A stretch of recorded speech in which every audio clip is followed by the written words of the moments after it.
Bismillahirrahmanirrahim. Alhamdulillah, salatu wassalamu ala Rasulillah. Ikhwan dan akhwat yang dirahmati Allah Subhanahu wa taala. Mulai kajian kali ini kita akan bahas tentang penyakit hati yang lain yang tidak kalah berbahaya dari penyakit riya, yaitu penyakit al-ujub. Ujub ya. Ujub dan riya sama-sama lawan daripada keikhlasan. Kalau orang riya atau orang ujub berarti dia tidak ikhlas. Kemudian ujub dan riya sama-sama menggugurkan pahala, dan ujub dan riya sama-sama merupakan syirik kecil, dan ujub dan riya sama-sama menyebabkan masuk neraka jahanam ya. Oleh karenanya sebagaimana kita berusaha lari daripada riya ya, kita juga harus lari daripada ujub ya. Karena sebagian orang bisa selamat daripada riya, tapi dia terjatuh pada ujub. Dia bangga merasa memiliki sesuatu yang tidak dimiliki oleh orang lain misalnya, dan yang lain halnya. Sebagian orang selamat daripada ujub, tapi dia terjerumus dalam riya. Seyogyanya kita berusaha terhindar daripada kedua-duanya. Tapi kita akan jelaskan mana ujub. Secara bahasa, apa yang dimaksud dengan ujub? Ujub kalau kita kembali kepada kamus-kamus bahasa Arab, dia hampir-hampir maknanya mirip dengan al-kibar, dengan kesombongan. Ini secara bahasa, yaitu yang menunjukkan tarofu, menunjukkan suatu ketinggian, ya, itu merasa tinggi dalam dirinya, ya. Adapun secara istilah maka dikatakan oleh Al-Jurjani, al-ujbu huwa ibaratun an tasawwur istiqaqi syakhsi rutbatan la yakunu mustahiqan laha. Yaitu ujub adalah seorang dia merasa berhak untuk mendapatkan suatu kedudukan, padahal dia tidak berhak mendapatkan kedudukan tersebut. Itu namanya ujub. Dia merasa dia harusnya tinggi, padahal sebenarnya dia tidak tinggi. Padahal dia tidak tinggi. Al-Ghazali berkata, al-ujub huwa isti'dhamun ni'mah wa rukun ilaiha ma'a nisyani idhafatiha ilal mun'im. Al-ujub yaitu menganggap hebat nikmat yang ada pada dirinya dan merasa tenang dengan nikmat tersebut, sementara dia lupa untuk menyandarkannya kepada al-mun'im, itu kepada Allah Subhanahu wa taala yang telah memberikan dia karunia atau kenikmatan tersebut. Ibn Taimiyah rahimahullahu taala menjelaskan makna ujub. Ujub yaitu intinya adalah engkau merasa bahwasanya keberhasilanmu adalah sebab dirimu, yaitu bukan hanya semata-mata Allah yang buat kau berhasil, tapi karena kelebihan yang kau miliki juga membantumu untuk membuatmu berhasil. Dari sinilah kemudian Ibn Taimiyah rahimahullahu taala menyatakan bahwasanya ar-riya min babil isyraqi bil khalq wal ujbu min babil isyraqi bin nafs. Riya yaitu kita mensekutukan Allah dengan selain Allah, yaitu kita mengharap dipuji oleh Allah, mengharap pahala dari Allah. Riya sekaligus kita mengharap pujian dari manusia. Ya, di situ kita meletakkan sumber pengharapan kita kepada dua, kepada Allah dan kepada makhluk. Makanya kita menampakkan amalan soleh kita agar dipuji oleh orang. Di sinilah kita melakukan syirik, mensekutukan Allah dengan manusia, entah dengan pejabat, entah dengan siapa yang kita harapkan pujiannya, kita berharap pengakuannya. Jadi riya adalah mensekutukan Allah dengan orang lain yang kita harapkan pujiannya. Adapun ujub adalah kita mensekutukan Allah dengan diri kita, ya. Seakan-akan keberhasilan yang kita peroleh ini, misalnya seseorang kaya raya, dia kaya raya kemudian mengatakan, saya kaya karena saya banyak pengalaman, karena saya cerdas. Nah, ketika itu dia seakan-akan meletakkan posisi dia kerjasama dengan Allah yang membuat dia berhasil. Disinilah nilai ujub. Disinilah kita katakan ujub adalah syirik kecil. Kenapa? Karena dia menyandingkan dirinya sendiri dengan kelebihan yang dia miliki, dengan kecerdasan, dengan pengalaman, sehingga membuat dia berhasil. Padahal kita tahu, ikhwan dan akhwat yang dirahmati Allah Subhanahu wa taala, bahwasanya keberhasilan kita murni dari Allah Subhanahu wa taala. Benar kita berusaha adalah sebab, tapi itu bukan menentukan akibat. Yang menentukan akibat keberhasilan hanya Allah Subhanahu wa taala. Sebagai bukti saya katakan ya, bahwasanya betapa banyak orang yang lebih cerdas daripada kita, namun hidupnya tidak senikmat kita. Betapa banyak orang yang punya pengalaman luar biasa, bahkan bekerja di berbagai macam perusahaan, tapi dia tidak merasakan kenikmatan seperti kita. Yang mungkin kita tidak lebih cerdas daripada dia, dan kita tidak lebih banyak pengalaman dari dia. Nah, dari sini kita sadar bahwasanya benar, kecerdasan, pengalaman merupakan sebab keberhasilan, tapi dia tidak mesti berbanding lurus, ya. Yang menentukan keberhasilan hanyalah Allah Subhanahu wa taala. Dan ujub juga berkaitan dengan masalah agama, ya. Jangan sampai kita tatkala kita berhasil dalam berdakwah, kemudian kita menyandarkan karena kita yang pintar, karena kita yang pandai mengkoordinir. Enggak.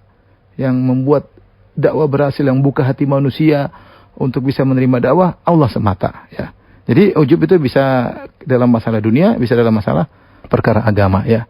Oleh karena terkadang kita dengar perkataan sebagian orang, sayalah yang dulu yang pertama kali membabat alang atau membuka jalan untuk dakwah.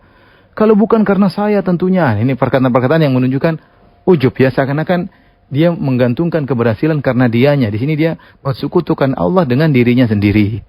Ya, dia mensekutukan Allah dengan dirinya sendiri. Dan ini adalah ujub secara istilah ya. Ujub secara istilah. Oleh karenanya Syekhul Islam Ibnu Taimiyah rahimahullah taala mengatakan, "Fal mura'i la yuhaqqiqu qawlahu iyyaka na'bud wal mu'jab la yuhaqqiqu qawlahu wa iyyaka nasta'in." Kata Ibnu Taimiyah rahimahullah taala bahwasanya orang yang riya, dia tidak mewujudkan firman Allah iyyaka na'bud, hanya kepada Engkaulah kami beribadah ya, tidak butuh pujian dari yang lain. Adapun orang yang ujub, dia tidak mewujudkan wa iyyaka nasta'in. Wa iyyaka nasta'in artinya apa? Hanya kepada Engkaulah kami mohon pertolongan. Yaitu kita menyadari bahwasanya segala keberhasilan kita dalam urusan dunia maupun urusan agama semuanya murni pertolongan Allah Subhanahu wa taala. Ketika kita merasa kita punya andil dalam keberhasilan tersebut, maka sungguhnya kita tidak mewujudkan firman Allah wa iyyaka nasta'in, hanya kepada Engkau mohon pertolongan. Ternyata kita merasa kita juga ikut andil dalam keberhasilan diri kita. Allah alam, nanti akan kita lanjutkan lagi. Ikhwan dan akhwat yang dirahmati Allah Subhanahu wa taala. Ikhwan dan akhwat yang dirahmati Allah Subhanahu wa taala, setelah kita memahami makna ujub secara istilah, kita bisa paham perkataan Al-Jurjani tadi ketika dia menjelaskan tentang ujub, yaitu seorang merasa dia telah mencapai suatu kedudukan padahal dia tidak berhak untuk mendapatkannya. Demikianlah orang yang ujub, dia merasa dirinya berhasil tinggi karena kemampuan dia, padahal tidak. Padahal keberhasilan itu semata-mata dari Allah Subhanahu wa taala. Lagi pula kemampuan yang dia miliki, kecerdasan yang dia miliki, pengalaman yang dia lakukan, semuanya dari Allah Subhanahu wa taala. Semuanya dari Allah Subhanahu wa taala. Kita ini apa? Nothing. Kita ini siapa? Semuanya dari Allah Subhanahu wa taala. Maka ketika dia merasa dirinya lebih tinggi, merasa dirinya mencapai derajat tertentu dan dia sebenarnya tidak berhak mendapatkan, itulah ujub ya. Sama seperti penjelasan dari Al-Ghazali bahwasanya ujub adalah seorang i'dhamun ni'mah, yaitu dia merasa karunia yang dia miliki itu luar biasa, ma'anisyani idhafatiha ilal mun'im, dia lupa menyandarkannya kepada Allah. Seharusnya ketika dia berhasil dia mengatakan ini semua dari Allah.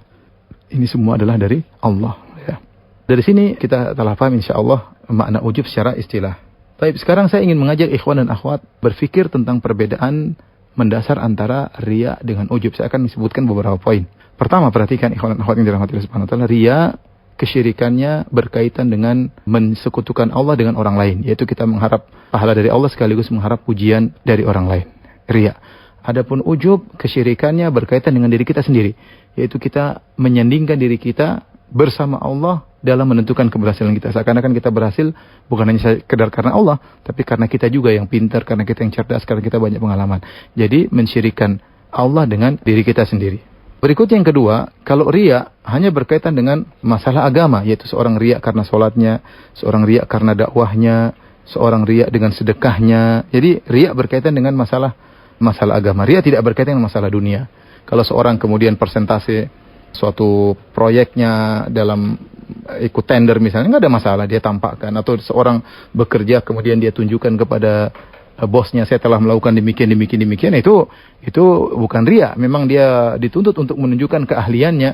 Seperti seorang jualan, kemudian ketika dalam iklan dia sebutkan produk kami begini, itu bukan riya, itu tidak jadi masalah. Jadi kalau riya hanya berkaitan dengan masalah-masalah agama, amalan-amalan soleh. Adapun kalau ujub berkaitan dengan masalah dunia dan juga masalah agama. Ya, contoh tadi masalah agama, seorang ujub dengan dakwahnya, dia merasa dia berhasil dakwah karena kecerdasannya, karena orasinya, dia menyandarkan keberhasilan itu pada dirinya, seakan-akan karena dialah keberhasilan, padahal semuanya dari Allah Subhanahu wa taala. Ini berarti ujub dalam dakwah ya. Ujub dalam tulisan, misalnya dia bisa menulis karya-karya yang bagus, kemudian dia menyandarkan kepada kecerdasannya, buku-buku agama yang menarik, dia menyadar kepada agamanya, maka inilah ujub dalam urusan agama. Selain dalam urusan agama, ujub juga bisa dalam masalah dunia ya. Seperti tadi, seperti dicontohkan pada pertemuan sebelumnya, itu orang merasa bangga ketika dia berhasil menjadi orang kaya. Dia mengatakan karena saya cerdas, mulai dari nol, karena saya begini ya. Dia lupa bahwasanya hanya Allah semata yang buat dia berhasil. Ini diantara perbedaan yang mendasar antara ujub dengan riya. Perbedaan yang ketiga sebagai penekanan dan tambahan, kalau riya berkaitan dengan syirik dalam tauhid al-uluhiyah ya. Dalam tauhid uluhiyah itu dalam peribadatan kita beribadah kepada Allah dan juga kita beribadah kepada orang yang ingin kita harapkan pujiannya. Jadi ini berkaitan dengan tauhid al-uluhiyah. Adapun ujub berkaitan dengan tauhid ar-rububiyah dalam masalah isti'anah, yaitu kita tidak meyakini hanya Allah yang menolong kita, tapi kita menyatakan kita juga bersama Allah menentukan keberhasilan kita. Jadilah 3 perbedaan mendasar antara ujub dan riya. Baik, apakah ujub sama dengan sombong? Ujub adalah sarana untuk mengantarkan kepada kesombongan. Ibnu Qudamah rahimahullah berkata, "I'lam annal ujba yad'u ilal kibar, li'annahu ahadu asbabihi, fayatawalladu minal ujubi al-kibar." Kata Ibnu Qudamah, ketahuilah bahwasanya ujub itu mengantarkan kepada kibar, kepada kesombongan. Ya, karena ujub adalah salah satu sebab kesombongan. Sehingga ujub melahirkan kesombongan, ya. Jadi tidak semua orang ujub dia sombong. Benar, orang ujub itu dia merasa hebat, dia merasa tinggi, tapi belum tentu dia merendahkan orang lain. Ketika dia mulai merendahkan orang lain, itulah sombong. Makanya ketika Nabi SAW ditanya tentang al-kibar, kata Nabi SAW, al-kibar, kesombongan adalah gomtun nas, meremehkan orang lain, merendahkan orang lain. Oleh karenanya orang yang sombong bisa dipastikan dia ujub. Orang yang sombong dia pasti ujub, tapi orang ujub belum tentu sombong. Orang ujub belum tentu sombong, ya. Tetapi ujub mengantarkan kepada kesombongan. Oleh karenanya Abu Wahab Al-Marwazi berkata, "Sa'altu Ibn al-Mubarak." Aku bertanya kepada Ibn al-Mubarak, "Mal kibar?" Apa itu kibar, kesombongan? Maka Ibn al-Mubarak rahimahullah berkata, "Antazdariyan nas." Engkau merendahkan orang lain. Fa sa'altuhu 'anil ujub. Aku bertanya kepadanya tentang ujub. Maka antara anna indaka syai'an laisa inda ghairik. Engkau melihat pada dirimu memiliki sesuatu yang tidak dimiliki oleh orang lain, ya. Ini namanya ujub. Jadi kita merasa kita hebat, tinggi, itu sudah ujub. Tetapi ketika kita mulai merendahkan orang lain, meremehkan orang lain, maka itulah ujub yang mengantarkan kepada kesombongan. Dan dua-duanya sangat berbahaya. Wallahu a'lam bishawab.